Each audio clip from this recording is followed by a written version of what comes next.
Surprise call last night for the resignation of Aurora's interim police chief.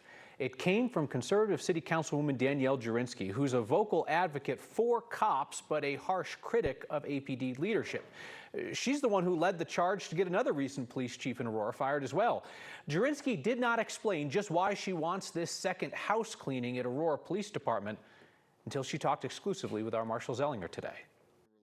When Aurora City Council meetings end, the mayor and council members are free to give a report, essentially an open forum.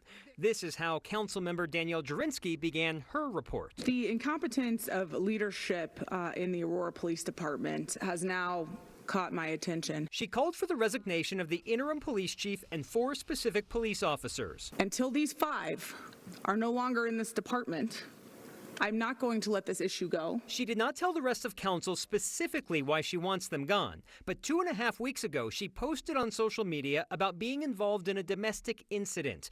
And today, she met with us to give more context. I was a victim of a crime by somebody that I was seeing at the time. Since her social media post, Jurinksy has debated talking publicly about the night that ended with her date charged with kidnapping, assault, obstruction, and criminal mischief. I looked like I'd been assaulted. I mean, I had cuts on my face, I had black eyes, I had, welts.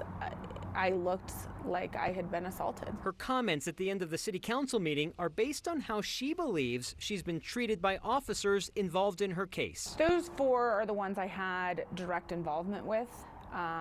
The ones that were directly calling the shots on how this was handled. The arrest affidavit detailing the police response to the domestic violence case remains sealed. Jurinksy is not shy about standing up to police she normally defends. She previously called for former police chief Vanessa Wilson to be fired. Last year, Jurinksy won a $3 million judgment after she sued Wilson's then-girlfriend for making false child abuse claims about her. Claims Jurinksy said were the result of her being critical of Wilson. What I have learned in my time on council is that nobody seems to take notice until you become vocal. Jurinksy has told me she's considering a civil case against the officers and that what she's concerned about is captured on body camera video. The city, in an emailed response, said it was limited in what it could talk about, but the chief extends her deepest compassion to all crime victims and said she appreciates officers' work in this matter. Where could this go as a political situation, right, in terms of members of council, the city manager?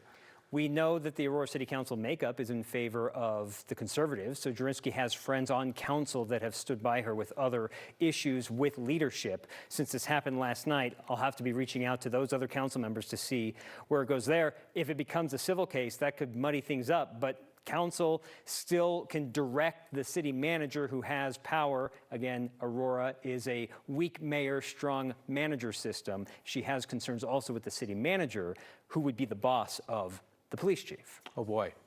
All right, Marshall, thank you.